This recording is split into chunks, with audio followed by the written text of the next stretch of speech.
आगे बढ़ते हैं, एक बार फिर से आपको कराची लिए चलते हैं। लियारी बगदादी में रिहायशी इमारत मुनहदिम होने का वाक़या, इब्तदाई रिपोर्ट तैयार कर ली गई है। इब्तदाई रिपोर्ट रेस्क्यू 1112 की जानिब से मुरतब की गई है। इमारत मुनहदिम होने की इतला सुबह 10:53 पर सेंट्रल कमांड एंड कंट्रोल को मौसूल हुई। रेस्क्यू 1112 की 5 डिजास्टर रिस्पॉन्स व्हीकल, 2 स्नॉर्कल और मुतअद्दिद एम्बुलेंस जाए वकुआ पर मौजूद हैं। मुतल्लिका इदारों से रब्ता कायम करके क्रेन्स और लिफ्टर जाए वकुआ पर पहुंचा दिए गए हैं। सालिक शाह हमारे रिपोर्टर हमारे साथ मौजूद हैं। सालिक, आप जाए हादिसा पर ही मौजूद हैं, बताइएगा इस वक्त करंट सिचुएशन क्या है? हाँ जी, बिल्कुल ऑपरेशन तो जारी है। यहाँ से जो है मलबे तले दबे अफराद के दबे होने की भी इत्तलात मौजूद है, लेकिन यहाँ पर उनके पैरों लवाकिन जो यहाँ पर मौजूद है, उनका यही कहना है कि इस ऑपरेशन को जल्दी कंक्लूड किया जाए, क्योंकि उनके पैर यहाँ पर जो नीचे दबे हुए हैं। ज़्यादातर ये बताया जा रहा है कि इसमें जो मलबे तले जो दबे हुए अफराद, उनमें बच्चे और ख़वातीन की बड़ी तादाद यहाँ पर मौजूद है। रेस्क्यू की टीमें यहाँ पर काम कर रही हैं। करीबन रेस्क्यू 1112 के जो 100 से ज़्यादा जो रेस्क्यू एहलकार जो यहाँ पर काम कर रहे हैं, जबकि इसके अलावा फायर ब्रिगेड की टीमें भी यहाँ पर काम कर रही हैं। उनके रेस्क्यू के एहलकार भी यहाँ पर जो मलबे को हटाने के हवाले से वो यहाँ पर काम कर रहे हैं, जबकि एक्सक्यूवेटर भी यहाँ बुलवाया गया है, यहाँ पर जिसके जरिए जो बड़े बड़े कंक्रीट की जो ब्लॉक्स हैं उनको वहाँ से टुकड़ों की सूरत में यहाँ से निकाल कर हटाया जा रहा है। जबकि कुछ मलबे को जो है कटर की वजह से रेस्क्यू 1112 की टीम जो है काटने के बाद जो है वो हाथ और दीगर जो आलात की वजह से उसको वहाँ से रिमूव करे, ताकि अगर नीचे कोई शख्स अगर मौजूद हो तो उसको यह है कि उसको किसी भी किस्म का मजीद नुकसान ना पहुँचे। बताया जा रहा है कि रेस्क्यू काम का ये कहना है कि सुबह यहाँ पर जो है बिल्डिंग से काफ़ी अफराद की जो आवाज़ें आ रही हैं, आस्ता से वो आवाज़ें जो है वो मदम होती चली गई हैं। अब भी कुछ जगहों से अभी भी आवाज़ें आ रही हैं, लेकिन अभी भी 3 से 4 फ्लोर जो है मुकम्मल तौर पर डे हुए हैं। जो उसका अकबी हिस्सा है वो काफ़ी करीबन 20% के करीब जो है वो काम मुकम्मल किया गया है। 80% अभी भी यहाँ पर मलबा मौजूद है, जिसको हटाने की वजह से जो वो ऑपरेशन जारी है। रेस्क्यू काम ये कह रहे हैं कि वो मलबे को जो हटाने का काम जो है वो आहिस्ता आहिस्ता कर रहे हैं, ताकि मलबे तले दबे हुए जो अफराद हैं उनको किसी किस्म को मजीद कोई नुकसान ना पहुँचे। इसलिए जो मलबे को काटने के बाद रेस्क्यू 1112 की टीमें जो है वो हालात की वजह से काटती है, जबकि बड़े बीम्स को जो है वो एक्सीवेटर की मदद से उठाने के बाद 2 से 3 टुकड़े करने के बाद जो उनको ट्रकों में लाद के यहाँ से मलबा यहाँ से फेंकवाया जा रहा है। रेस्क्यू काम ये बता रहे हैं कि करीबन 20 से 25 जो है मलबे से लदे हुए ट्रक जो है यहाँ से वो अभी यहाँ से निकाले जा चुके हैं, लेकिन मलबा बहुत बड़ी तादाद में यहाँ पर मौजूद है, जिसको हटाने के बाद से ये अभी भी ऑपरेशन को मुकम्मल तौर पर ख़त्म होने में कई घंटे लग सकते हैं, क्योंकि रेस्क्यू काम ये बता रहे हैं कि 3 से 4 फ्लोर 5 फ्लोर का जो मलबा है वो एक दूसरे के ऊपर आके गिरा है। नीचे करीबन कोई जो सबसे नीचे वाले जो फ्लैट जो थे, अपार्टमेंट जो थे, उसके हवाले से बताया जा रहा है कि वहाँ पर 5 से 6 फीट की जो है वो गैप अभी भी नज़र आ रहा है। वहाँ से कुछ रेस्क्यू काम का बताने उनको कुछ अफराद की आवाज़ें भी वहाँ से सुनाई दे रही थी, लेकिन अब वो आवाज़ें नहीं आ रही। लेकिन रेस्क्यू काम ये कह रहे हैं कि उनका ऑपरेशन जारी है। इस ऑपरेशन को मुकम्मल होने में काफ़ी अभी टाइम लग सकता है। मजीद यहाँ पर मशीनरी भी यहाँ पर पहुँचाई गई है, जबकि यहाँ पर रेस्क्यू की मजीद टीमें भी यहाँ पर आ रही हैं, ताकि इस ऑपरेशन को जल्द से जल्द कंक्लूड किया जाए। लेकिन साथ साथ में रेस्क्यू काम ये बता रहे हैं कि उन्होंने जो अकबी जो हिस्सा था, अकबी जो बिल्डिंग्स थी, उनको खाली करवाने के बाद, क्योंकि वहाँ से भी कुछ जो हिस्सा है वो टूटने के बाद जो पूरा जीना इन दोनों वाज़ेह है कि इन दोनों बिल्डिंग जो हैं ये जो शेख फिदा हुसैन शेखा रोड से मुत्तसिल जो कंपाउंड में थी, तो उनका जीना एक ही था। उसी जीने के जरिए इस बिल्डिंग के मकीन और बराबर वाली बिल्डिंग के मकीन जो है उनका आने और जाने का रास्ता था, वो जीना मुकम्मल तौर पे गिर गया है। जिसके बाद जो सुबह रेस्क्यू 1112 की टीमों और इसके अलावा फायर ब्रिगेड की टीमों ने स्टार्कल की मदद से उस बिल्डिंग में फंसे हुए अफराद को यहाँ से रेस्क्यू करने के बाद महफूज मुकाम पर मुंतकिल किया गया। अब बराबर की दोनों बिल्डिंग्स को खाली करवा लिया गया है और वो उनकी हालत भी काफ़ी मखदूज करार दी गई है। रेस्क्यू काम का ये बताना है कि वो बिल्डिंग भी जो है अब रहने के काबिल नहीं है, और मुमकिन तौर पर जो SBC की टीमें यहाँ पर पहुँची है, जिसको तजिए के बाद जो है वो उस तमाम वाक़े के बाद जो रिपोर्ट भी पेश करेंगे और उस बिल्डिंग को सील करने के वाले से इकदाम भी की जाएगी। जी अच्छा सालिक, ये बताइएगा कि इस वक्त जो रेस्क्यू 1112 की कैपेसिटी है वो आपको मुकम्मल दिखाई दे रही है, या आपको लगता है कि अभी मज़ीद गुंजाइश मौजूद है, कुछ मशीनरी या हेल्पिंग हैंड मज़ीद होना चाहिए ताकि ये ऑपरेशन जल्दी कंडक्ट हो पाए? कैपेसिटी से रिलेटेड आप क्या समझते हैं? कैपेसिटी के उससे कैपेसिटी के पॉइंट ऑफ व्यू से अगर बात की जाए तो यहाँ पर रेस्क्यू के काफ़ी ज़्यादा एहलकार मौजूद हैं, लेकिन यह इलाका जो है ये लियारी का इलाका है, ओल्ड सिटी एरिया है। यहाँ पर जो कदीम आबादियाँ हैं, कंजस्टेड आबादी है,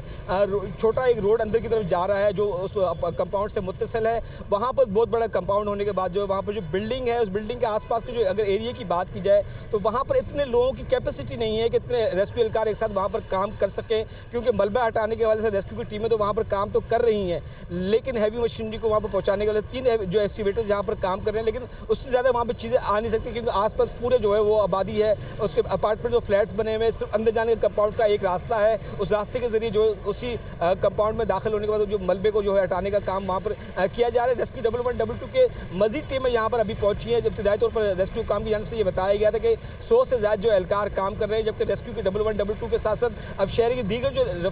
फलाही इदारों की जो तंजीमें हैं वो भी यहाँ पर आके जो रेस्क्यू ऑपरेशन में हिस्सा ले रही हैं, जबकि मशीनरी को मजीद यहाँ पर तलब किया गया है। एक्सीवेटर भी 2 मजीद बुलवाए गए हैं, जबकि शावल की मदद से और एक्सीवेटर की मदद से जो बड़ी बड़ी जो बीम्स हैं, जो बड़े बड़े ब्लॉक्स है, कंक्रीट है, उनको हटाने के वजह से जो वो भी रेस्क्यू ऑपरेशन जारी है। रेस्क्यू काम ये बता रहे हैं कि उनको कैपेसिटी का प्रॉब्लम नहीं है, यहाँ पर कंजेस्टेड एरिया होने की वजह से उनको काफ़ी मुश्किल का सामना करना पड़ता है। ठीक, अच्छा, और सालिक साथ ही ये भी कहिएगा कि क्या सिर्फ रेस्क्यू 1112 ही ये मुकम्मल ऑपरेशन कंडक्ट कर रहा है या कोई और इदारा भी यहाँ पर मौजूद है या किसी और इदारे के एहलकार भी यहाँ पर मौजूद है?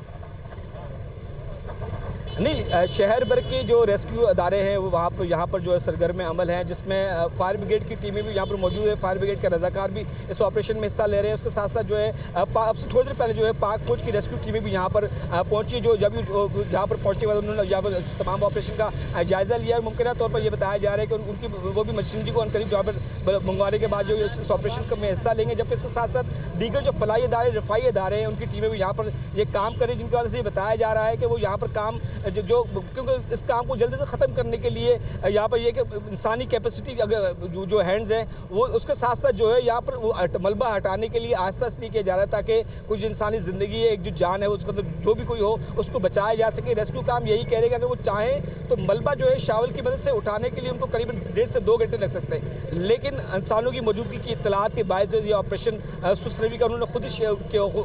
आस्ते से चला रहे हैं, ताकि जो अंदर मलबे में जो मौजूद अफराद हैं उनको मजीद किसी किस्म का कोई नुकसान न पहुंच सके। रेस्क्यू काम ये बता रहे हैं कि उन्होंने मजीद नफरी भी तलब की थी अपने एहलकारों की, जिन्होंने अब जो अकबी हिस्से से जो है वहाँ पर उन्होंने काम शुरू किया, ताकि जो पीछे जो मलबा गिरा हुआ है उसको वो मुख्तलिफ चीज़ों के जरिए उठाने के बाद छोटे छोटे पीसेस में लाने के बाद जो लाके यहाँ बाहर फेंक रहे हैं, ताकि जो पीछे जो दबे हुए अफराद है, जब अभी इन्होंने ऑपरेशन 2 फेजेस में शुरू कर दिए, एक फ्रंट से ऑपरेशन किया जा रहा है और एक अकबी से ऑपरेशन किया जा रहा है, ताकि ये ऑपरेशन जल्द जल्द खत्म हो सके। ठीक, अच्छा सालिक, आपने ये भी कहा कि कुछ देर पहले तक जो मलबे के नीचे अफराद दबे हुए थे उनकी आवाज़ें सुनाई दे रही थी, यानी कि वो मदद के लिए पुकार रहे थे, लेकिन आपने कहा कि अब इस वक्त तक कोई आवाज़ नहीं आ रही। इतनी गर्मी का मौसम है, क्या समझा जाए, क्या वो बेहोश हो चुके हैं या खुदा ना खास्ता मजीद अमवात हो चुकी हैं?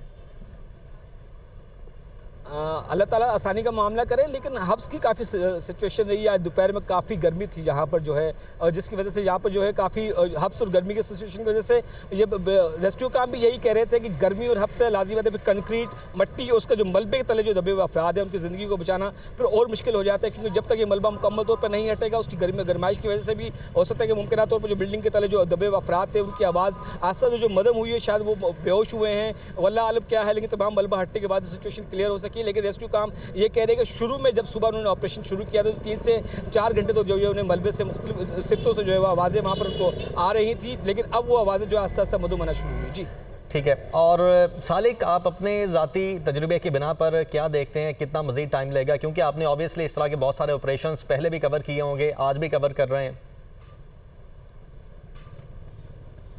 जी देखिए, अगर रेस्क्यू ऑपरेशन की बात की जाए तो कराची में सबसे बड़ा जो मसला रहता है वो इंफ्रास्ट्रक्चर की जो इस तरह तबाह होता है उसको हटाने के हवाले से, क्योंकि अगर सिर्फ मलबा गिरा होता तो उसको हटाने के लिए कम से कम 2 से 3 दिन चाहिए होते, क्योंकि मशीनरी का काफ़ी यहाँ पर फुकदान रहता है। उसके साथ साथ आपको ये पता है कि कंजस्टेड इलाकों में इस तरह का ऑपरेशन करने के लिए उनको व्हीकल्स की आमदोरफ्त के लिए उनको काफ़ी टाइम चाहिए होता है। तो इस मलबे की अगर बात की जाए, इस मलबा जिस स्पीड से उठाया जा रहा है तो इसमें अभी भी कम से कम 24 से 48 घंटों का वक्त लग सकता है मुकम्मल तौर पर उसको हटाने के लिए, क्योंकि नीचे इंसानी जानें मौजूद हैं, उनको बचाने के हवाले से ये रेस्क्यू जो है और उनको बचाने के लिए ऑब्वियसली ऑपरेशन थोड़ा सा स्लो भी करना पड़ेगा। बहुत शुक्रिया सालिक, आप हमारे साथ मौजूद थे, लेकिन मजीद अपडेट्स भी हम आपसे लेते रहेंगे।